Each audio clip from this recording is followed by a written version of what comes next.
আচ্ছা, আজকে একটা ঘটনা ঘটছে যেটা নিয়ে হচ্ছে আপনারা খুব কন্ট্রোভার্সির মধ্যে আছেন। বিষয়টা হচ্ছে আব্দুল হান্নান মাসুদ 5 আগস্ট পরবর্তীতে এক এমপি কে বিমানবন্দর পর্যন্ত পৌঁছে দেওয়ার জন্য 4 কোটি টাকার একটা লেনদেনের বিষয়ে আপনাদের মধ্যে কন্ট্রোভার্সি কাজ করছে, যে এটা আসলে সত্যি কিনা। রাশেদ খান ভাই যে পোস্টটা দিয়েছিল এটা আসলে সত্যি কিনা।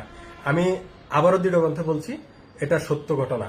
এটা এই মিটিংটা হয়েছে এবং হান্নান মাসুদের সাথে ওই এমপির লোকজন এসে মিটিং করেছে হোটেল পার্সে।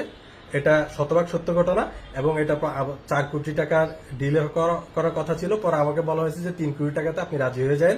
1 কোটি টাকা তারা দিতে চাইছে, কিন্তু পরবর্তীতে আমি এটাতে রাজি হই নাই।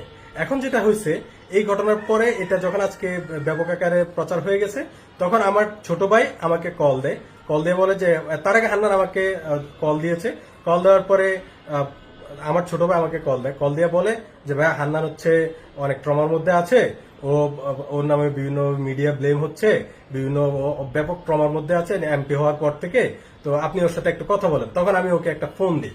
ফোন দেওয়ার পরে আমি চিন্তা করলাম যে ও এত মানসিকভাবে ভেঙে পড়, মানে যত হোক আমার এলাকার ছোট ভাই, আমাদের সাথে একসাথে বেড়ে উঠছে, আমাদের ঘরে পড়াশোনা করছে। তাই হচ্ছে আমি চিন্তা করলাম যে ছেলেটা ট্রমার মধ্যে আছে, ওর সাথে একটু কথা বলে, প্রাইভেটলি কিছু কথা বলে ওকে একটু যেভাবে ওকে প্লিজ করা যায়। তখন আমি ওর সাথে কিছু প্রাইভেটলি কথা বলি, প্লিজ করার জন্য, ওকে যা বলার জন্য, আমি ছোট ভাই হিসেবে সান্ত্বনা দেওয়ার জন্য যা বলার বলি। কিন্তু সে করছে কি, সে আমার সাথে একটা বিশ্বাসঘাতকতা করে এটাকে হচ্ছে রেকর্ড করছে, রেকর্ড করে এটা ছেড়ে দিছে। তো বিষয় হচ্ছে এটা একান্ত প্রাইভেট কথা ছিল। জাস্ট তাকে তার যে তার মনটাকে শান্ত করার জন্য আমি এই কথাটা বলেছিলাম।